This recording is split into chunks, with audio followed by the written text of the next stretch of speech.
Have a 2010 Nissan Altima. Left rear hub bearing.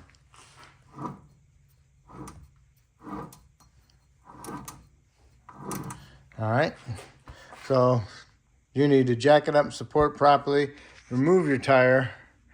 21 millimeter for the lug nuts. Remove your drum. Oh, okay, remove your caliper bracket assembly, which is 19 millimeter for the caliper bracket bolts. I gotta find them. All right, now that you got your drum off, now what you need to do is spray down some lube, raise it up even higher, and go from behind and remove the 4 bolts that hold it in place. All right, here we are on the back side.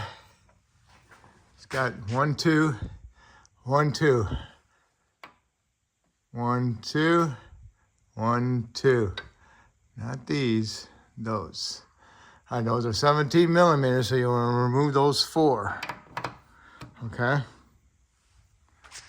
All right, remove those 4 bolts. Okay. And then I went over here on the side with a hammer.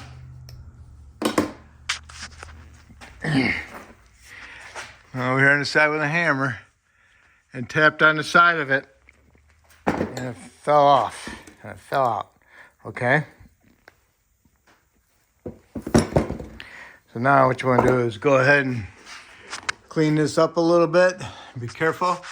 Your sensor for your ABS is right here, so stay away from the sensor. You'll damage it if you clean it up too much in this area. So just clean it up with the wire brush a little bit inside here. Put some anti-seize in there, and go ahead and start your bolts and snug them up. Okay. There's your sensor for your ABS. I usually remove them, but this one's corroded in there. Okay, I cleaned it up with a wire brush, blew it out with some air. Now I'm going to put some anti-seize around inside the hub, and then I'll put it around on the outside where it bolts up. And if you notice, the 2 holes are closer together than the bottom holes. So you'll have to put your hub bearing in there to match that. Looks like they're equally, but then for some reason they don't. Okay, get all your bolts started. Snug them up equally. And then you want to torque them to 65 foot-pounds, okay?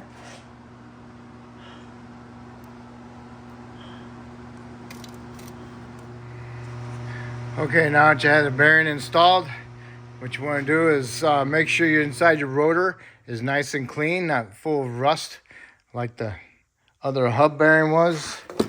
So just make sure you get that surface nice and clean if you got a used rotor. And then you want to put some anti-seize on the hub to help prevent it from rusting anymore, okay? Okay, I got anti-seize on my hub, and I can go ahead and put my rotor on there. Okay, the rotor is on there. Make sure you put your adjuster plug back in from your old rotor, okay? And then we can go ahead and assemble our brakes. Okay, you got your pads and your calipers, and the squeak indicator goes towards the rotation of the rotor. So the rotor is going to be going this way. So indicator is going to be on the inside, on the top. All right. Now we're going to go ahead and install our bracket inside of our caliper. What I'm going to do is I'm going to get 1 bolt in here, slide pin in there, and then I'll put this on there, and then I'll adjust it on there like that. Boop, okay. And that will be the top. So the top one didn't have the bushing.